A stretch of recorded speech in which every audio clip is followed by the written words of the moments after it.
Cathi is going to Okay, share with us a little bit about land patents today. Go ahead, Cathi. sure. So I'll keep this as brief as I can.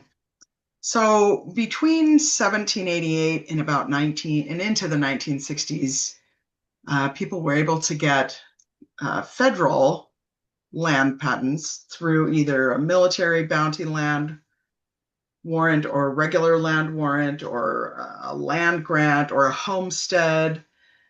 And there are several other record groups, mining, property rights, things like that. So if you're helping someone who has an ancestor from one of the original 13 colonies, and in addition to that, Maine, Kentucky, Vermont, West Virginia, or Tennessee, these original land patents came from the state, and that's where you're going to find them. And likely you'll find them on Family Search or Ancestry, or if they're not there, and sometimes they are exclusively at the state archives, and you can go to the state archives website. But today I wanted to focus on the federal land states. So outside of those 13 original colonies and the other 5 states, all the other states are included as federal land states. And so that's all the other states that I didn't mention. So often you can find references to these original grants or patents in the county deed records. And just incidentally, those county deed records are all on Family Search, and they're all included in the full text search capacity. So you can look at deeds for every county across America. Um, if you find a reference to an ancestor for someone that you're helping, and even if you don't, the next place you're going to want to go is to a website and it's the website for the Federal Bureau of Land Management, and it's glorecords. Let me take you there. Hold on just a second.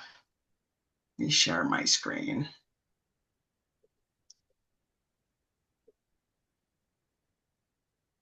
Hold your horses. Okay, so can you see Google? You got it, right? Anybody? Okay. You guys are all muted. I have no idea. So we're going to go to glorecords.blm for the Bureau of Land Management.gov. And that's going to take us to this site. And from there, you can get some very specific information that you'll need. And I'll explain that in just a second. Oh my goodness. So it looks like the website is having a problem, but I'll just tell you, under this tab, you can search documents by type up here. So under patents, you can either go to the tract books, if you know kind of basically where your ancestor lived from a deed that you found in the county, you can go to the tract books if you know the township. But the information you're trying to get here is the township, the range, and the section for your ancestor's land. And you can look under patents or tract books, and there are some other ways you can search as well. And this is the website, and I'm sorry it's having a problem right now, but we'll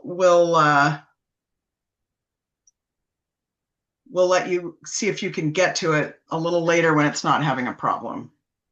So again, that's glorecords.blm.gov. And all pre-1908 land patents are included in this. And we're just talking about the federal land patents. So knowing that your ancestor had, or someone that you're helping whose ancestor had a federal land patent and where that land was, yes, that's really cool. But did you know that the real wealth of information is in the original application that your ancestor made, or the case file? And so within these case files or applications, there is a wealth of genealogical information. Sometimes they include such things as information about other family members, previous residences, citizenship applications, family Bible pages, marriage or death records, newspaper clippings, or even affidavits from neighbors who say, yes, I attest that so-and-so has worked their land for this many years and he's growing beets and potatoes and yada yada. So you just never know what you're going to find. And we'll get to that in a minute. Before going to order the case file or application file from the National Archives, you just need to be aware that we're kind of in a transitional period where especially for the homestead records specifically, many are being digitized or they're in the process of being digitized and are on fold 3. But if your ancestor's state has not begun to be digitized, you'll need to order these from the National Archives. And I'm talking again about not the land patent itself, but the case file or the application file. So if you discovered an ancestor or you're helping someone that discovered an ancestor that had a homestead, the applications are digitized for Nebraska, Utah, Iowa, Illinois, Indiana, Ohio, Nevada, and Wyoming. And they're working on other states. This is just important because we're in this digital age where we just assume everything's online, but everything isn't online. We're just in process, and eventually we'll get there, but that's where we are right now. So even if you have an ancestor or are helping someone who had an ancestor who never finished the process of homesteading, and they never completely obtained the legal right to that land, you can still order their original application.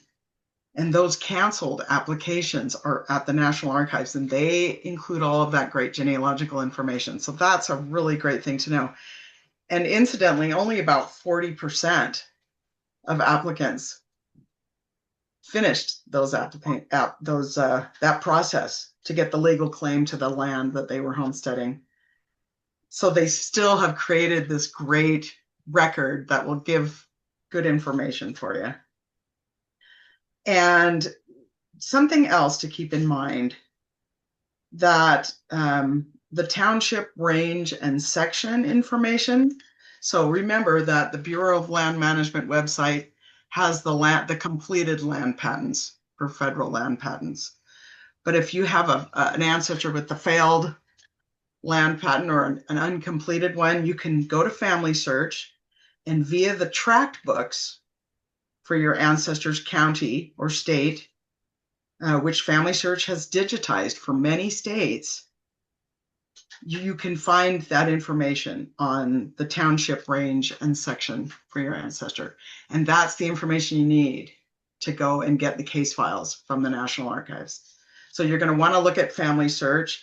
You'll want to look under land patent search for your county or state, land and property, or if they may have it listed as tract books, or even U.S. homestead certificates. And you want to see what's already been digitized.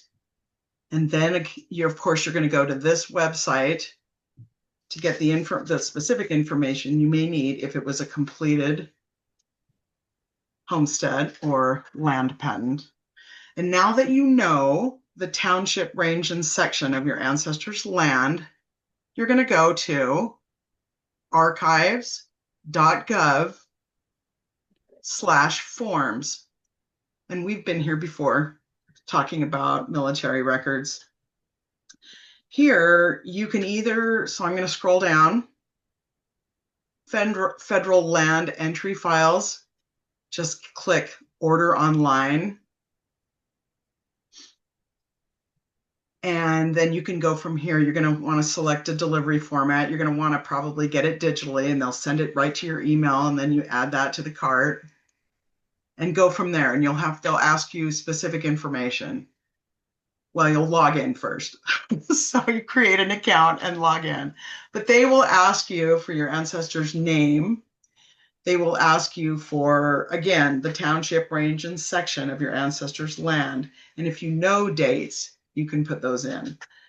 So the take-home message here is that, again, not everything is digitized. And if you're looking or helping someone who can't seem to get past a certain ancestor, but they know that they had land or they possibly had land, this is a great route to take. And they can order the case file from the National Archives.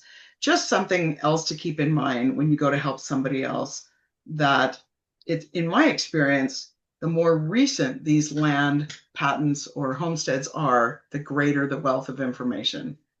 If you're looking in the early 1800s, not so much. They ask, maybe some things, citizenship and where you're born, and maybe about family members, but the more recent they are, the greater the wealth of information that's available in these case files and applications. Does anybody have any questions on just this specific thing? And then we'll call it a moment and talk about other things. That was great, Cathi. Thank you. Right. Thank you. I'll go ahead and stop the recording there. Thanks for sharing that.